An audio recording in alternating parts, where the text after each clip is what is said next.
कहानी की शुरुआत में सुआ नाम की लड़की किसी लड़के से प्यार मोहब्बत की बातें कर रही थी, जिसको वो शेंग्यान कह के बुला रही थी। असल में ये लड़का शेंग्यान एक वैम्पायर है जो कि उसे काफी ज्यादा ऑब्सेस्ड है। सुआन उसे कहती है कि शेंग्यान, अगर किसी शिकारी को उसके शिकार से ही प्यार हो जाए तो उनकी प्रेम कहानी का अंत कैसा होगा, अच्छा होगा या फिर बुरा होगा। शेंग्यान, जो कि उसके प्यार में पूरा पागल था, वो अचानक से ही उसे किस करने लगता है। तभी ही सुआन उठ जाती है। वो कहती है कि ये सपना फिर से मेरा एक बॉयफ्रेंड है जिसका मैंने मुश्किल से हाथ पकड़ा होगा, तो फिर मैं इस तरह के बोल्ड सपने कैसे देखने लगी, और वो आदमी वो कौन था। फिर सुआन अपने बारे में बताते हुए कहती है कि वो एक अनाथ है और उसने परफ्यूम बनाने में डिग्री हासिल की है, लेकिन ग्रेजुएशन के बाद उसे कहीं जॉब नहीं मिली थी। ऊपर से पैसे कम होने की वजह से वो बेघर भी हो गई थी कि उसकी फ्रेंड सिंग्याओ उसे अपने फियोंसे के घर पर रहने के लिए बुलाती है कि अगर तुम्हारे पास रहने की कोई जगह नहीं तो तुम यहाँ पर मेरे साथ आ जाओ। सुआन जब वहाँ पर पहुँचती कि महल जैसे घर को देखकर वो काफ़ी सरप्राइज हो गई थी कि मुझे पता था कि सिंग्याओ का फियोंसे काफ़ी अमीर है, पर इतना ज़्यादा अमीर होगा ये नहीं पता था। ये घर सचमुच में काफ़ी ज़्यादा लग्जरियस है। लेकिन तभी ही उसका ध्यान जाता है कि यहाँ के नौकर उसे काफ़ी अजीब नज़रों से देख रहे हैं कि वो थोड़ा घबरा जाती है। वो पूछती है कि यहाँ पर सिर्फ और सिर्फ वाइट रोजेस ही क्यों लगे हैं, कि सर्वेंट कहता है कि ये हमारे मास्टर को पसंद है इसीलिए। आगे जब वो घर के अंदर जाती कि सिंग्याओ वहाँ पर उसका इंतजार कर रही थी, सुआन उसे कहती है कि तुमने घर के अंदर इतने ज्यादा रिवीलिंग कपड़े क्यों पहने हैं। सिंग्याओ कहती है कि ये मेरे फियोंसे को पसंद है। वैसे मैंने सुना कि तुम्हारे बॉयफ्रेंड ने तुमसे ब्रेकअप कर लिया, भला कोई इतनी सेक्सी लड़की को कैसे छोड़ सकता है। अभी ये दोनों फ्रेंड आपस में मस्ती मजाक कर रही थी कि वहाँ पर सिंग्याओ का फियोंसे आ जाता है। सुआन उसको देखकर काफी शॉक्ड हो गई थी कि ये तो वही लड़का है जो कि बार बार मेरे सपने में आता है। सिंग्याओ कहती है कि सुआन, इनसे मिलो, ये मेरा फियोंसे शेंग्यान है। फिर वो उसे कहती है कि सुआन मेरे कॉलेज टाइम की फ्रेंड है, अभी इसके पास कोई जॉब नहीं तो मैंने इसे अपने घर पर रहने के लिए बुला लिया, तुम्हें इससे कोई दिक्कत तो नहीं ना। शेंग्यान कहता है कि ये जितना चाहे उतना मेरे घर पर रह सकती है। अभी वो एक ही टस सुआन को घूरे जा रहा था कि वो सोचती है कि ये मुझे इस तरह से क्यों देख रहा है। सिंग्याओ के फियोंसे को तो मैंने आज से पहले कभी नहीं देखा, फिर वो मेरे सपने में कैसे आ गया। पर फिर वो इस ख्याल को झटक कर इनको गिफ्ट में एक परफ्यूम देती है कि मुझे खाली हाथ आना ठीक नहीं लगा, तो मैंने सोचा कि मैं तुम लोगों के लिए कुछ लेती आऊं। सिंग्याओ कहती है कि इसकी स्मेल तो सचमुच में काफी ज्यादा अच्छी है। वो इस परफ्यूम को देखने में लगी थी और शेंग्यान अभी भी उसे घूर रहा था। जब वो दोनों वहां से जा रहे थे कि शेंग्यान एक बार पीछे मुड़कर देखता है, जिससे सुआन डर गई थी। वो कहती है कि इसका इस तरह से मुझे देखना मुझे काफी अनकंफर्टेबल कर रहा है। अगले सीन में सिंग्याओ सुआन को पूरा घर दिखा रही थी। इतनी महंगी और विदेशी चीजों को देखकर वो कहती है कि पता नहीं मैं क्या सोचकर उस मामूली से परफ्यूम को वेलकम गिफ्ट के तौर पर लाई। यहाँ पर तो सारी चीजें काफी कीमती है, मुझे काफी एम्बैरेसिंग फील हो रहा है। आगे सिंग्याओ के वहाँ से जाने के बाद वो घर में इधर उधर घूम रही थी कि उसकी नजर एक फोटो पर पड़ती है जो कि वाइट रोजेस से ढकी हुई थी। वो जैसे ही उस फोटो को देखने जाती कि सर्वेंट उसे टोक देता है कि तुम यहाँ पर रखी चीजों को ऐसे ही टच नहीं कर सकती, चलो मैं तुम्हें तुम्हारे कमरे तक छोड़ देता हूँ। जब वो अपने कमरे में आती कि वहाँ पर बहुत सारा सामान रखा था, सर्वेंट कहता है कि मास्टर आपके लिए ये सारी चीजें लेकर आए हैं। सुआन कहती है कि ये सारे बैग तो मेरी पसंद के हैं और ये सारे कपड़े मेरी साइज के। आखिर में शेंग्यान को मेरी पसंद नापसंद के बारे में कैसे पता लगा होगा, शायद सिंग्याओ ने ही उसे बताया होगा। मगर तभी ही उसका ध्यान इन कैंडी पर जाता है। सर्वेंट कहता है कि मास्टर ने मुझे कहा कि आपको डिजीनेस फील ना हो, इसलिए मैं आपके रूम में इन सारी कैंडीज को रख दूं। ये सुनकर वो सोचती है कि सिंग्याओ को तो मेरी डिजीनेस वाली बीमारी के बारे में कुछ पता नहीं था, तो फिर इस शेंग्यान को कैसे पता लग गया। आखिर में ये लड़का है कौन। अगले सीन में वो सो रही थी कि शेंग्यान उसके पास आता है। वो कहती है कि लगता है कि मैं शेंग्यान को लेकर दोबारा सपना देखने लगी, लेकिन वो कहता है कि आखिर में तुम मुझे भूल कैसे सकती हो और तुम मुझे छोड़कर दूसरे लड़के के पास क्यों चली गई। ये सुन वो डर जाती है कि ये तो सचमुच में मेरे सामने बैठा है कि तभी ही अचानक से वो उसे किस करने लगता है। सुवान एकदम से उठकर कहती है कि तो ये भी मेरा कोई सपना था, मगर मैं अपनी फ्रेंड के फियोंसे को लेकर इस तरह के सपने क्यों देख रही हूँ। ये काफ़ी गलत है, मुझे जल्दी से कोई जॉब ढूंढकर यहाँ से निकलना होगा। आगे जब वो तैयार होकर नीचे आती कि शेंग्यान फ्लावर अरेंज कर रहा था, उसे इस तरह से शांति से काम करता हुआ देखकर वो सोचती है कि ये बाहर से तो काफ़ी कोल्ड दिखता है मगर दिल का काफ़ी अच्छा है। लेकिन तभी ही उसका ध्यान शेंग्यान के हाथ पर जाता है जहाँ पर चोट लगी थी। वो सोचती है कि ये क्या, यानी कि वो मेरा कोई सपना नहीं था, कल सचमुच में ये मेरे पास आया था। शेंग्यान पूछता है कि तुम इतनी सुबह सुबह तैयार होकर कहाँ जा रही हो।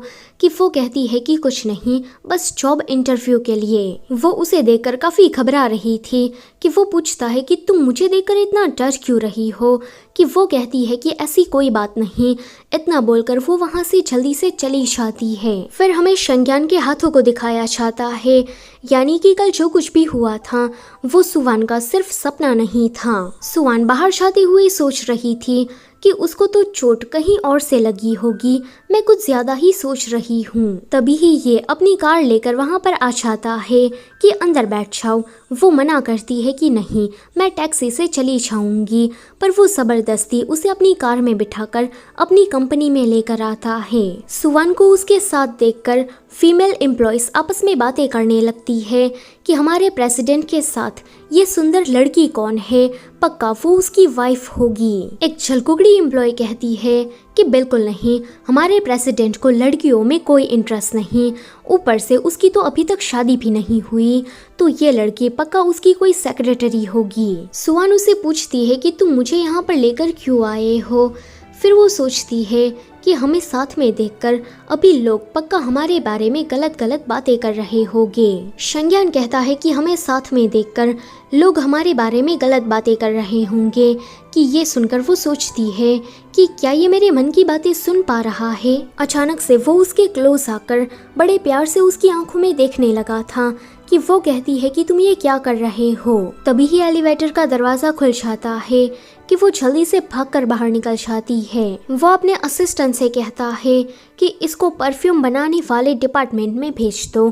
फिर वो सुवान से कहता है कि ये जिंग्याओ का आइडिया था, तुम्हें कहीं जॉब नहीं मिल रही थी तो मैंने बस तुम्हारी थोड़ी सी मदद कर दी। अगले सीन में सुवान अपने लिए कॉफी बना रही थी कि वो दूसरे एम्प्लॉयज की बातें सुनती है, जहाँ पर वो लोग कह रहे थे कि हमारे प्रेसिडेंट तो हमेशा ही लड़कियों से काफ़ी कोल्ड होकर बातें करते हैं, अगर उनका इसी तरह का रहा तो कोई भी लड़की उसे पसंद नहीं करेगी। सुवान सोचती है कि क्या जिंग्याओ के बारे में शेंग्यान ने किसी को कंपनी में नहीं बताया कि वो उसकी फियोंसे है। तभी ही वहाँ पर ये छलकुकड़ी एम्प्लॉय आकर कहती है कि पक्का इसने हमारे प्रेसिडेंट को सेड्यूस करके जॉब हासिल की होगी, मैं अभी जाकर इसे मजा चखाती हूँ। वो सुवान को जैसे ही नीचे गिराने चाहती कि शेंग्यान आकर उसे बचा लेता है। वो सोचती है कि ये कब आया। अभी गर्मा गर्म कॉफ़ी सुवान के हाथ पर लग गई थी। कि वो कहता है कि तुम ठीक तो हो ना। वो इस छलकुकड़ी एम्प्लॉय को फायर करके कहता है कि मुझे तुम जैसे लोग अपनी कंपनी में नहीं चाहिए। फिर वो अपनी टाई निकालकर सुवान के हाथों में बांध देता है। ये देखकर वो फीमेल एम्प्लॉयज बातें करने लगती है कि हमने आज से पहले प्रेसिडेंट को किसी की भी इतनी परवाह करते हुए नहीं देखा, आखिर में ये लड़की है कौन। अगले सीन में सुवान जब घर आ रही थी कि वो सोचती है कि शेंग्यान मेरी एक मामूली सी चोट को देखकर इतना ज्यादा वरिड क्यों हो गया था। जिंग्याओ जो कि नीचे ही बैठी थी, वो उसके हाथों में लगी टाई देखकर पूछती है कि शेंग्यान की टाई तुम्हारे हाथों पर क्या कर रही है। कि वो थोड़ा घबराते हुए कहती है कि देखो तुम कुछ गलत मत समझना, मेरे हाथों पर गर्मा गर्म कॉफ़ी गिर गई थी तो शेंग्यान ने बस इसे बांधकर मेरी मदद की। जिंग्याओ कहती है कि शेंग्यान काफ़ी हैंडसम और अमीर है, हर लड़की उसे पाने का ख्वाब देखती है। अब जबकि तुम उसकी कंपनी में काम करने लगी हो तो तुम शेंग्यान पर नजर रखना। अगर कोई लड़की उसे पटाने की कोशिश करे तो तुम उसके बारे में मुझे बताना। इतना बोलकर सिंग्याओ सुवान की तरफ काफी गुस्से भरी नजरों से देखने लगती है। शेंग्यान आकर कहता है कि सिंग्याओ, आज तो तुम क्लब जाने वाली थी, तो फिर अभी तक तुम गई क्यों नहीं? कि वो चुपचाप वहाँ से चली जाती है। आगे सुवान अपने रूम में न्यूज देख रही थी कि व्हाइट रोज किडनैपिंग केस का जो अपराधी था वो अभी तक पकड़ा नहीं गया एंड आज भी लड़कियों की किडनैपिंग करता है। व्हाइट रोजेस का सुनकर वो सोचती है कि जिंग्याओ अपने साथ व्हाइट रोजेस को लेकर ही गई थी, कहीं वो किडनैपर उसे ना पकड़ ले। वो जल्दी से शेंग्यान को इसके बारे में बताने के लिए भागती है कि जिंग्याओ मुसीबत में है। अभी वो नहा रहा था कि वो उसे अंदर खींचकर किस करने लगता है। सुवान उसे चाटा मारकर कहती है कि तुम ये क्या कर रहे थे? वो कहता है कि माफ करना, मुझे गलतफहमी हो गई थी। सुवान सोचती है कि क्या इसने मुझे जिंग्याओ समझकर किस कर दिया। वो भागकर जल्दी से अपने रूम में आती है, मगर हड़बड़ी में वो गिर गई थी। शेंग्यान जो कि उसके पीछे पीछे आया था, वो उसके पैरों पर लगी चोट को देखकर जल्दी से उस पर दवाई लगा देता है। सुवान उसे व्हाइट रोजेस किडनैपिंग केस के बारे में बात करते हुए कहती है कि जिंग्याओ का कॉल नहीं लग रहा, क्या वो ठीक तो होगी ना? शेंग्यान कहता है कि तुम उसकी फिक्र बिल्कुल भी मत करो, वो ठीक है। वैसे वो घर पर नहीं है तो हम दोनों वो सारी चीजें कर सकते हैं। कि वो कहती है कि क्या? सुवान को तभी ही जिंग्याओ का कॉल आता है कि मैं आज रात घर पर नहीं आने वाली। जिंग्याओ की आवाज सुनकर सुवान समझ जाती है कि ये बिल्कुल ठीक है, सही सलामत है। शेंग्यान जो कि अभी उसके काफी ज्यादा क्लोज आ गया था, वो कहती है कि मैं तुम्हारी फियोंसे की फ्रेंड हूँ, तो तुम मेरे साथ इस तरह की हरकतें नहीं कर सकते। शेंग्यान सोफा के अंदर से अपना फोन निकाल कर कहता है कि मैं तो बस इसे लेने आया था, तुम कुछ ज्यादा ही सोच रही हो। सुवान सोचती है कि ये किस तरह का आदमी है, ये तो मुझे कोई पागल प्लेबॉय लगता है। आगे सुवान जिंग्याओ को कॉल करके उसे कहती है कि 7 दिन होने को आए, अभी तक तुम घर वापस नहीं आई। मुझे तुम्हें बताना था कि मैं तुम्हारे फियोंसे के घर से शिफ्ट होना चाहती हूँ। जिंग्याओ कहती है कि मैं मंदिर में रहकर पूजा पाठ कर रही हूँ ताकि मेरा और शेंग्यान का रिश्ता अच्छा हो सके। वैसे तुम्हारे पास पैसे बिल्कुल नहीं है, तो ऐसे में तुम कहाँ जाओगी? मैं कल ही घर वापस आ रही हूँ, तो तुम वहीं पर रहना, कहीं चले मत जाना। सुवान उसे बताना चाहती थी कि तुम्हारा फियोंसे मुझे कुछ ठीक नहीं लगता, लेकिन वो कुछ बोलने जाए उससे पहले ही एलिवेटर में शेंग्यान आ जाता है, जिस वजह से सुवान उसे ज्यादा बात नहीं कर पाती। फिर वो उससे कहती है कि जिंग्याओ कल घर वापस आ रही है, मेरी अभी अभी उससे बात हुई। शेंग्यान कहता है कि ठीक है। उसका इतना रूखा सूखा जवाब देकर वो सोचती है कि जिंग्याओ इसकी फियोंसे है, 7 दिनों से घर से गायब है, मगर फिर भी इसको तो उसकी कोई परवाह नहीं। तभी ही वो उससे पूछता है कि तुम्हारे पैर पर जो चोट लगी थी अब वो कैसी है? वो कहती है कि वो तो कब का ठीक हो गई। अचानक से ही वो उसका हाथ पकड़कर उसे कैंडल लाइट डिनर के लिए ले जाता है। इतनी सारी तैयारियां देखकर सुवान उसे कहती है कि देखो, तुम्हें ऐसी जगह पर जिंग्याओ को लेकर आना चाहिए, मुझे नहीं। शेंग्यान कहता है कि जिंग्याओ ऐसी जगह पर आने के लिए सूटेबल नहीं। वो सोचती है कि इसका पोकर फेस देखकर मैं समझ नहीं पा रही कि इसके दिमाग में आखिर क्या चल रहा है, पर जो भी हो फिलहाल मुझे इससे दूरी बनाकर रखनी होगी। फिर वो जिंग्याओ के बारे में बात करने लगी थी कि शेंग्यान कहता है कि अभी हम दोनों अकेले हैं, ये हमारा वक्त है, तो तुम उस जिंग्याओ के बारे में बात मत करो। वो कहता है कि जिंग्याओ तुम्हारी फियोंसे है, तो फिर तुम उसके बारे में ऐसी बातें क्यों कर रहे हो? वो उसे कुछ एक्सप्लेन करने चाहता कि उसे अर्जेंट कॉल आ जाता है। मौका देकर सुवान यहाँ से भागना चाहती थी कि वहाँ पर शेंग्यान के लोग आकर उसे बेहोश कर देते हैं। एक बंदा कह रहा था कि जल्दी से इसका खून निकालो, इसके खून से ही हमारे मास्टर की वो बीमारी ठीक हो सकती है। जैसे ही एक बंदा सुवान के हाथ पर छोटा सा कट लगाता कि वहाँ पर शेंग्यान आकर उसे मार कर कहता है कि सुवान को हर्ट करने की तुम्हारी हिम्मत कैसे हुई। जब वो सुवान की तरफ देखता कि वो उसके खून को देखकर आउट ऑफ कंट्रोल हो गया था, उसकी तबीयत काफी बिगड़ने लगी थी। वो कहता है कि माफ करना, मेरी वजह से तुम हर्ट हो गई, पर मैं वादा करता हूँ कि मैं दोबारा ऐसा नहीं करूँगा। फिलहाल वो जैसे तैसे करके खुद को कंट्रोल कर रहा था। अगले सीन में सुवान को जब होश आता कि उसे कुछ भी याद नहीं था, वो अपने हाथों पर लगी चोट को देखकर कहती है कि ये कब लग गई। आगे वो पानी पीने जैसे ही बाहर निकलती कि जिन्यांग की आवाज सुनकर रुक जाती है। वो कहती है कि लगता है कि जिन्यांग वापस आ गई है, पर उसकी अजीब आवाज़ें सुनकर वो कहती है कि शेंग्यान के साथ उसकी सगाई हो चुकी है एंड जल्दी ही वो दोनों शादी करने वाले हैं, तो उनका इस तरह से साथ में रात गुजारना आम है। पर मुझे ये सब कुछ देखकर इतना ज्यादा बुरा क्यों लग रहा है। वो जैसे ही अपने रूम की तरफ भागने जाती कि शेंग्यान से टकरा जाती है। वो कहती है कि अभी अभी तो तुम जिन्यांग के साथ थे उस रूम में, फिर तुम अचानक से मेरे सामने कैसे आ गए। शेंग्यान कहता है कि तुम यहाँ क्या कर रही हो।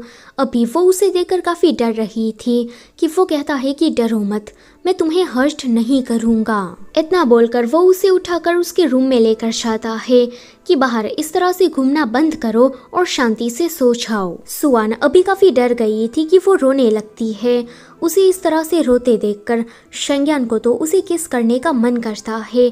वो जैसे ही उसे किस करने चाहता कि वो उसे रोक कर कहती है कि देखो, तुम्हारा इस तरह से मेरे करीब आना बिल्कुल ठीक नहीं है, तुम मुझसे दूर रहो। फिर अगले ही दिन सुवान ये घर छोड़कर जा रही थी कि अगर मैं यहाँ पर रुकी तो मैं पक्का अपनी फ्रेंड के रिलेशन को खराब कर दूंगी। तभी अचानक से शेंग्यान आकर कहता है कि तो तुम मेरे घर को छोड़कर जाना चाहती हो क्या, ऐसा इसीलिए क्योंकि तुम मुझे पसंद करने लगी हो। वो कहती है कि क्या मजाक कर रहे हो, तुम मेरी फ्रेंड के फियोंसे हो, भला मैं तुम्हें पसंद क्यों करूंगी। ऊपर से मेरा एक बॉयफ्रेंड है, मैं बस उसे ही पसंद करती हूँ। वो कहता है कि जिन्यांग ने मुझे बताया था कि तुम दोनों का ब्रेकअप हो गया। वो कहती है कि हाँ हो गया था, पर हम दोनों ने फिर से पैचअप कर लिया। ये सुनकर शेंग्यान गुस्से में ही उसे किस करने लगता है कि वो जोर से उसे चाटा लगा देती है। शेंग्यान कहता है कि तुमने कहा कि तुम मुझे पसंद नहीं करती, लेकिन तुम्हारी आंखें तो कुछ और ही बता रही है। अब चलो बोलो कि तुम उस दूसरे लड़के को नहीं मुझे पसंद करती हो। सुवान कहती है कि क्या तुम पागल हो गए हो कि वो दोबारा उसे किस करने लगता है। तभी ही वहाँ पर जिन्यांग आ जाती है। जिन्यांग ने उन दोनों को साथ में देख लिया था, मगर वो ऐसे नाटक करती है मानो जैसे उसने कुछ भी ना देखा हो। शेंग्यान के वहाँ से जाते ही जिन्यांग उसे कहती है कि मैं जैसे ही घर पर आई तो मुझे तुमसे मिलना था। ये सुनकर वो सोचती है कि अगर जिन्यांग अभी अभी घर पर आई है तो फिर कल रात मैंने किसको देखा था। जिन्यांग उसे कहती है कि मैं कुछ दिनों से हॉस्पिटल में थी, अपना चेकअप करा रही थी, तो पता लगा कि मुझे डिप्रेशन है। अब डिप्रेशन का सुनकर सुवान यहाँ से ना जाने का फैसला करती है कि मैं अपनी फ्रेंड को ऐसी हालत में छोड़कर नहीं जा सकती। ज्यादातर इंसान डिप्रेशन में गलत कदम उठा लेते हैं, कहीं जिन्यांग अपने साथ कुछ गलत ना करते। फिर जिन्यांग जब शेंग्यान से मिलने जाती कि वो उसे बिल्कुल एक नौकर की तरह ट्रीट कर रहा था। वो कहती है कि सर, मेरी फैमिली सदियों से आपकी फैमिली को सर्व करती आ रही है, अब आपको सर्व करने की बारी मेरी है। मैंने सुवान को अपने डिप्रेशन के बारे में झूठ बोला ताकि वो ये घर छोड़कर ना जाए। वो कहता है कि तुमने सुवान से ये भी झूठ बोला ना कि मैं तुम्हारा फियोंसे हूँ। क्या तुम अपनी औकात भूल गई हो कि तुम कौन हो? तुम इस घर की नौकर हो तो नौकर की तरह रहो, मालकिन बनने की कोशिश मत करो। एक फ्लैशबैक से हमें पता लगता है कि शेंग्यान को खून को लेकर एक गंभीर बीमारी है और उसका इलाज सुवान का खून है। जिन्यांग उसकी मदद करने के लिए सुवान को यहाँ पर लेकर आई। अभी वो कह रही थी कि शेंग्यान जैसे ही ठीक होगा तो मैं सबको अपने रास्ते से हटाकर शेंग्यान से शादी करके इस घर की मालकिन बनूंगी। शेंग्यान कहता है कि कल रात तुम जिस आदमी के साथ गुलछर्रे उड़ा रही थी वो आदमी मुझे अपने घर में दोबारा नहीं दिखना चाहिए। कि वो कहती है कि ठीक है। अगले सीन में सुवान सोच में डूबी हुई थी कि जिन्यांग अचानक से बीमार कैसे पड़ गई। उसकी साइकिल से टक्कर होने वाली थी कि तभी ही एक लड़का उसे बचाता है एंड वो उसका सीनियर था। अभी ये दोनों एक दूसरे को देखकर हंस रहे थे कि इन दोनों की इतने सालों के बाद अचानक से मुलाकात हो गई। स्कूल टाइम में सुवान ने अपनी सीनियर की मदद की थी, तब से ही यह लड़का उसे काफी पसंद करता है। अभी यह लड़का कह रहा था कि अब मैं एक साइकोलॉजिस्ट बन गया हूँ। तुम्हारे पास कभी टाइम हो तो तुम मेरे क्लिनिक में आना।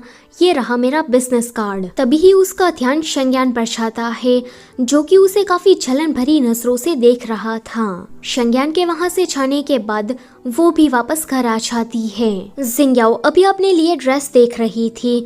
वो उसे कहती है कि कल शेंग्यान का बर्थडे है, तो पार्टी में मुझे सबसे ज्यादा अलग दिखना है। कल की पार्टी में बड़े बड़े सेलिब्रिटी और बिजनेसमैन आने वाले हैं और कल ही शेंग्यान हमारी वेडिंग डेट को अनाउंस करेगा। वैसे तुम अपने लिए भी एक ड्रेस पसंद कर लो। कि वो कहती है कि नहीं, मैं पहले ऐसी पार्टियों में कभी नहीं गई, मेरा वहाँ पर जाना ठीक नहीं। जिंगयाओ उसे एक बेकार और गंदी सी ड्रेस थमाते हुए कहती है कि तुम मेरी फ्रेंड हो और तुम्हें पार्टी में आना ही पड़ेगा, कोई बहाना नहीं चलेगा। जब वो इस ड्रेस को लेकर अंदर जाती कि शेंग्यान उसके पास आकर पूछता है कि तुम मेरी बर्थडे पार्टी में क्यों नहीं आना चाहती। सुआन कहती है कि मेरा स्टेटस तुमसे काफी ज्यादा लो है, मैं ऐसी पार्टियों में नहीं आ सकती। ये सुन वो उसे किस करने जा रहा था कि वो कहती है कि तुम ये कैसी हरकतें कर रहे हो, जल्दी ही जिंगयाओ से तुम्हारी शादी होने वाली है। शेंग्यान कहता है कि वो लड़की मेरी फियोंसे नहीं है, पर सुआन को उसकी बातों पर भरोसा नहीं होता। वो कहती है कि तुम ऐसा करके जिंगयाओ के दिल के साथ खेल रहे हो। वो कहता है कि तुम दूसरे लड़कों के साथ तो अच्छे से बात करती हो, बस मेरी ही सामने अकड़ दिखाती हो। तुम्हें अपने स्कूल टाइम का वो सीनियर याद है, पर मैं तुम्हें याद नहीं, तुम मुझे भूल गई। तभी ही उसका ध्यान इस ड्रेस पर जाता है। वो कहता है कि ये तो काफी गंदी है, मैं तुम्हारे लिए नई ड्रेस भिजवाता हूँ। वहीं जिंगयाओ अपने टाइम पास बॉयफ्रेंड के साथ थी। वो उसे कहती है कि देखना, कल की पार्टी में सुआन उस गंदी ड्रेस को पहनकर जैसे ही आएगी कि उसकी पूरी बॉडी में खुजली होने लगेगी और सभी के सामने उसका मजाक बन जाएगा। पार्टी के बाद मैंने उसके लिए अच्छा प्लान बनाकर रखा है, तुम ना उसके साथ रात गुजार कर उसे बदनाम कर देना, फिर तो शेंग्यान उसे पसंद नहीं करेगा और अपने घर से उसे निकाल देगा।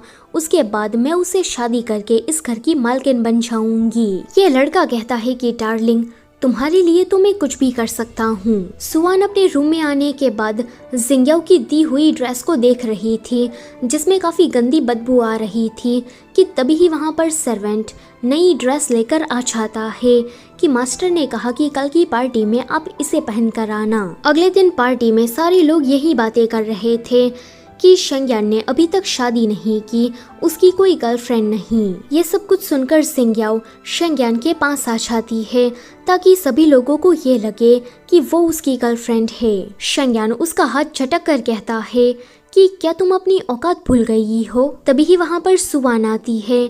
शेंग्यान की दी हुई ड्रेस में वो बहुत ही ज्यादा खूबसूरत लग रही थी। ये देखकर जिंगयाओ तो पूरा छल भुन जाती है कि इसके पास इतनी महंगी ड्रेस कहाँ से आई, पक्का शेंग्यान ने ही दी होगी। अभी सभी लोग सुआन की काफी तारीफ कर रहे थे। कुछ लड़के तो उसे अप्रोच करने के लिए भी आ जाते हैं कि मिस, क्या तुम मेरे साथ डांस करना पसंद करोगी। वो सारे लड़के अपनी अपनी बड़ाइयाँ मार रहे थे कि मैं ली फैमिली का एक लौता वारिस हूँ, मैं वो फैमिली से आया हूँ एक्सेट्रा। शेंग्यान कहता है कि उससे दूर रहो, ये मेरी है। इतना बोलकर वो उसे अपने साथ डांस करने के लिए ले जाता है। वो कहता है कि हमें साथ में डांस किए हुए काफी लंबा टाइम हो गया। ये सुनकर उसे पुरानी मेमोरीज याद आती है जहाँ पर वो दोनों साथ में डांस कर रहे थे। वो उसे पूछती है कि क्या हम दोनों एक दूसरे को काफी लंबे टाइम से जानते हैं। वो उसे कोई जवाब दे पाता कि उसे एक अर्जेंट कॉल आ जाता है और उसे जाना पड़ता है। उसके जाने के बाद जिंगयाओ अपने बॉयफ्रेंड को उसके पास लेकर आ जाती है कि ये मेरा फ्रेंड है। इन लोगों ने बातों ही बातों में सुवान की वाइन में कुछ मिला दिया था। फिर वो अपने बॉयफ्रेंड को इशारा करती है कि इसको रूम में लेकर जाओ। दूर से शेंग्यान ये सब कुछ देखकर अपने सर्वेंट के कान में कुछ कहता है।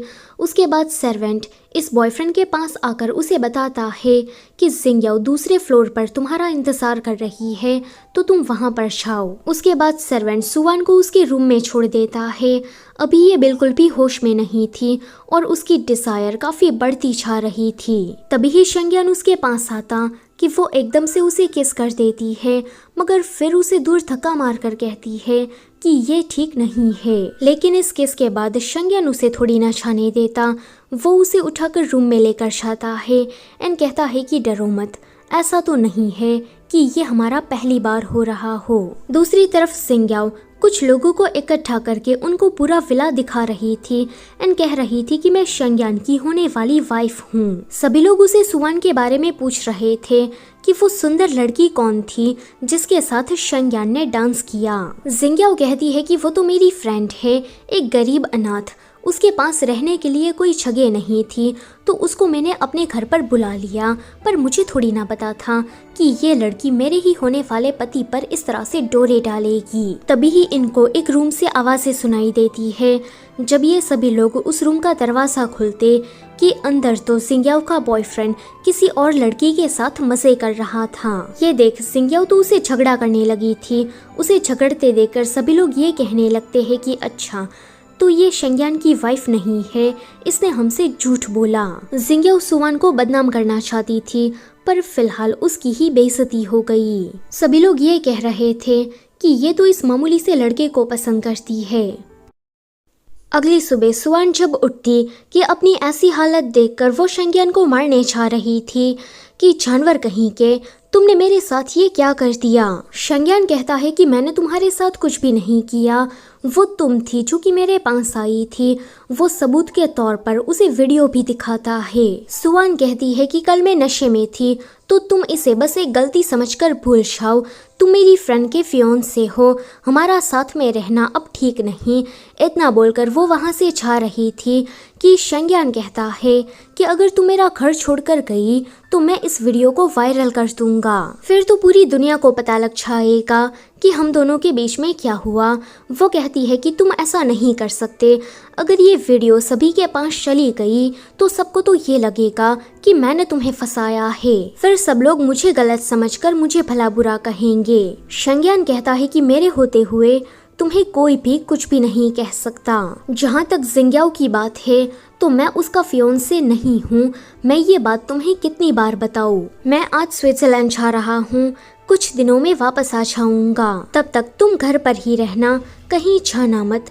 वापस आने के बाद मैं तुम्हें सब कुछ शुरुआत से एक्सप्लेन कर दूंगा। फिलहाल तो वो उसे हाँ कह देती है, लेकिन शेंग्यान के यहाँ से जाते ही वो उसका घर छोड़कर चली जाती है। अब तो सुवान को जिंग्याओ की सच्चाई भी पता लग गई थी कि ये उसके बारे में ज्यादा अच्छा नहीं सोचती। पहले उसने शेंग्यान को लेकर झूठ बोला कि वो उसका फियोंसे है और उसके बाद पार्टी में वाइन में कुछ मिलाकर उसे बदनाम करने की कोशिश की। यहाँ से निकलने के बाद वो अपने सीनियर के क्लिनिक में चली गई थी, जहाँ पर वो उसे बताता है कि उसको तो एंजाइटी हो गई है। वो सोचती है कि ये सब कुछ शेंग्यान की वजह से हुआ है, उसका बर्ताव मेरी तरफ बिल्कुल भी ठीक नहीं था। फिलहाल उसके पास रहने के लिए कोई जगह नहीं थी कि सीनियर उसे एक जगह दिखाता है जहाँ पर सुवान आगे से रहने वाली थी। तो वहीं शेंग्यान स्विट्जरलैंड चला गया था अपना इलाज कराने के लिए। डॉक्टर की बातों से हमें पता लगता है कि शेंग्यान को ये ब्लड डिसीज बचपन से ही है। अभी डॉक्टर कह रहे थे कि अगर तुमने सही समय पर अपना इलाज नहीं कराया तो तुम मर जाओगे। देखो तुम उस लड़की के खून से ठीक हो सकते हो, तो फिर तुम ये ट्राई क्यों नहीं करते।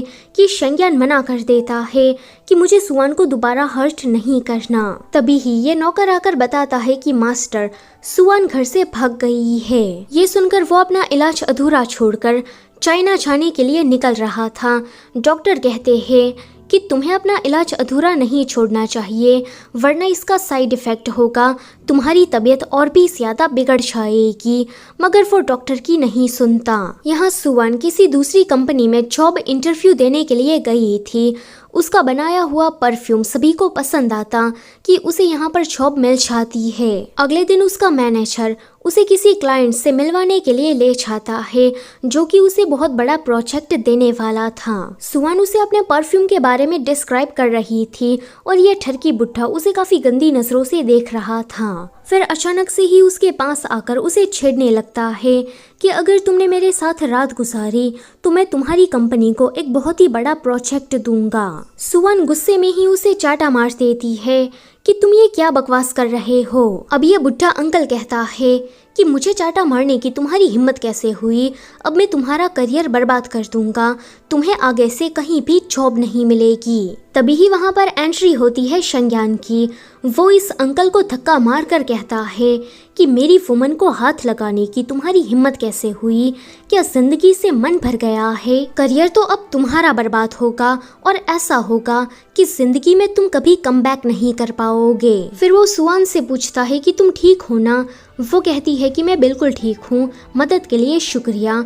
इतना बोलकर वो वहाँ से जा रही थी कि शेंग्यान उसे रोक कर कहता है कि मेरे चाहते ही तू मेरे घर को छोड़कर चली गई, वो भी उस सीनियर के पास। देखो वो लड़का बिल्कुल भी अच्छा नहीं।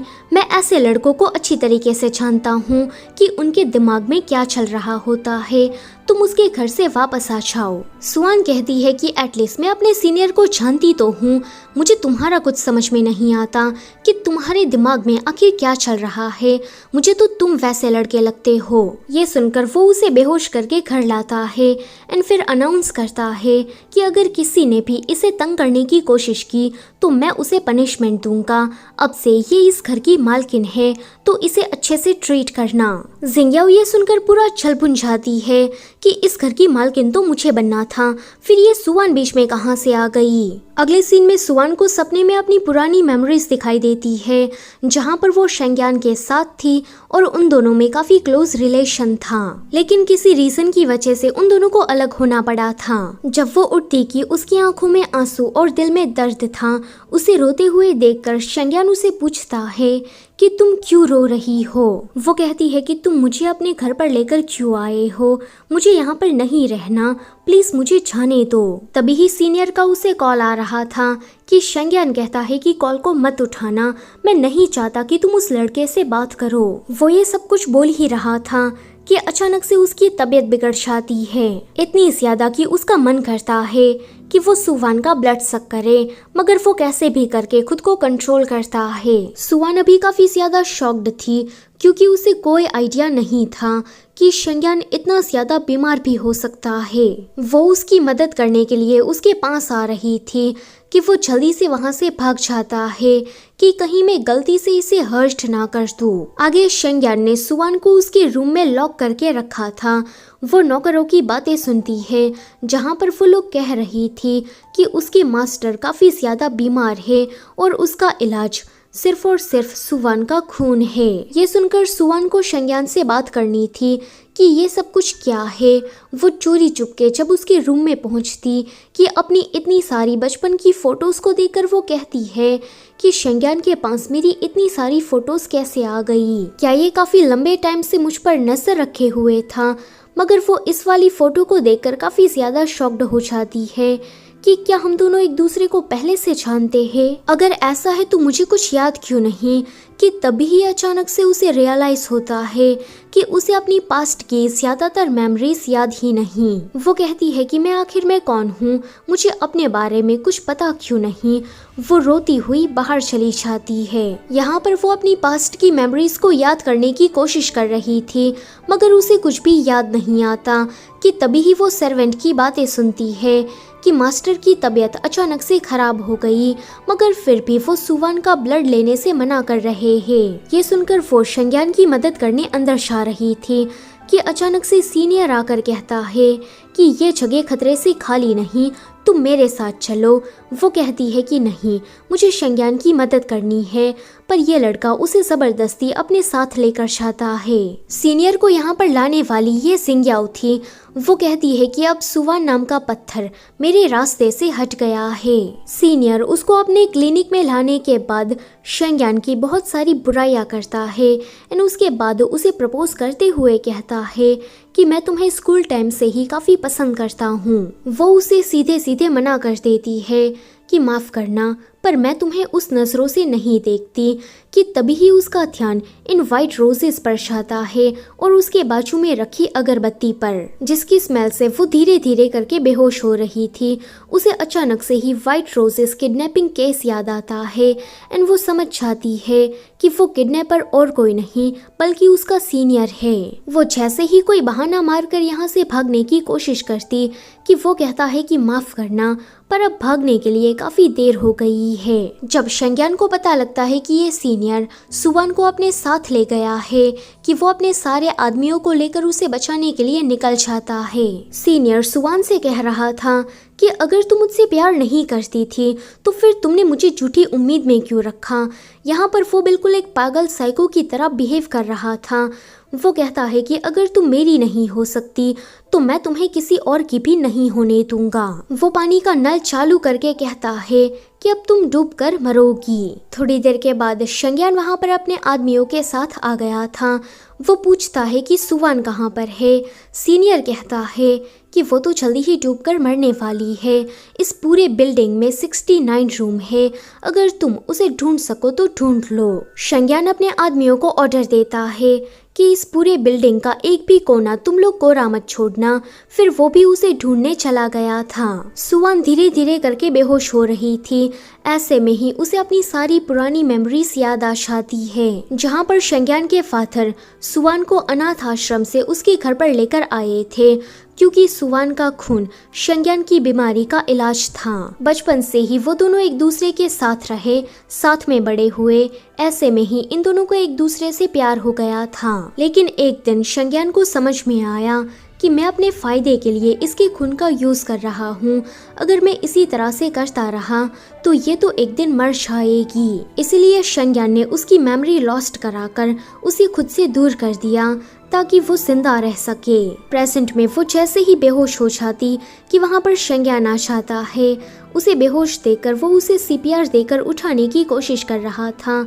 वो कहता है कि देखो तुम मुझे इस तरह से डराओ मत, जल्दी से उठ जाओ। मैंने तुम्हें गलती से एक बार चोट पहुंचा दी थी, मैं दोबारा कभी भी ऐसा नहीं करूंगा, प्लीज कुछ बोलो। अगले सीन में वो उसे हॉस्पिटल लेकर गया था, जहां पर वो सोचता है कि मैं इसे काफी प्यार करता था, इसीलिए चाहता था कि इसे सब कुछ वापस से याद आ जाए, लेकिन मेरा प्यार इसे बस दुख पहुंचा रहा है, तो मुझे इससे दूर होना होगा। आगे सुवान को जब होश आता कि उसके बाजू में ये नौकर खड़ा था, जो कि उसे बताता है कि सीनियर को पुलिस ने अरेस्ट कर लिया। उसने 8 और लड़कियों को किडनैप करके रखा था, जिस वजह से उसे मौत की सजा मिली है। वो पूछती है कि शेंग्यान कहाँ पर है, कि नौकर कहता है कि वो तो हमेशा हमेशा के लिए स्विट्जरलैंड जाने वाले हैं और कभी भी वापस लौटकर नहीं आएंगे। सुवान, जिसको अब सब कुछ याद आ गया था, वो कहती है कि उसको मेरी ज़रूरत है, मेरे बिना वो मर जाएगा, आखिर में वो मुझे छोड़कर कैसे जा सकता है। यहाँ शेंग्यान ने जाने से पहले अपनी सारी जायदाद सुवान के नाम पर कर दी थी कि मेरे मरने के बाद सुवान को किसी भी तरह की तकलीफ नहीं होनी चाहिए। जिंग्याओ ने जायदाद ट्रांसफर करने वाली बात दूर से सुन ली थी। वो कहती है कि सुवान की वजह से अब मेरे हाथ फूटी कौड़ी नहीं लगने वाली, मैं उसे जिंदा नहीं छोड़ूंगी। वो हॉस्पिटल जाकर जैसे ही उसे मारने की कोशिश करती कि पुलिस आकर उसे अरेस्ट कर लेती है। तभी ही नौकर उसे बताता है कि मेरे मास्टर आज ही स्विट्जरलैंड जा रहे हैं। ये सुनकर वो जल्दी से भागकर घर पर जाती है उसे रोकने के लिए, मगर तब तक काफी देर हो गई थी, वो वहाँ से जा चुका था। सुवान कहती है कि तुम मेरा थोड़ा सा इंतजार नहीं कर सकते थे, मैं बस तुम्हारे पास आ रही थी। वो वहीं पर बैठकर रोने लगी थी कि तभी ही वहाँ पर शेंग्यान आ जाता है। वो उस पर चिल्लाती है कि आखिर में तुम मुझे इस तरह से छोड़कर कैसे जा सकते हो। ये सुन उसे समझ में आ जाता है कि इसको सब कुछ याद आ गया है। वो कहता है कि माफ करना, मैं तुमसे दूर रह नहीं पा रहा था, इसीलिए मैंने तुम्हें दोबारा सब कुछ याद दिलाने की कोशिश की ताकि सब कुछ ठीक हो जाए, पर मैंने देखा कि मैंने तुम्हें दोबारा हर्ट कर दिया, इसीलिए मैं स्विट्जरलैंड जा रहा था। लेकिन अब मैं समझ गया कि मैं तुमसे बहुत ही ज्यादा प्यार करता हूँ और तुम्हारे बगैर नहीं रह सकता। ये सुनकर वो उसे सीधा गले लगा लेती है। फिर सीन हमें कुछ सालों के बाद का दिखाया जाता है, जहाँ पर सुवान अपने करियर में काफी अच्छा कर रही थी। उसने परफ्यूम बनाने में अपना काफी बड़ा नाम बना लिया था। इतना ही नहीं, उसने शेंग्यान से शादी भी कर ली थी। तभी ही नौकर आकर उसे कहता है कि मैडम, मास्टर उठ गए हैं, आपके खून की मदद से अब वो बिल्कुल ठीक हो गए हैं। सुवान ये सुनकर जल्दी से भागकर उसे मिलने के लिए जाती है। एंड बस फिर इसी के साथ इस कहानी का अंत होता है। Thank you for watching.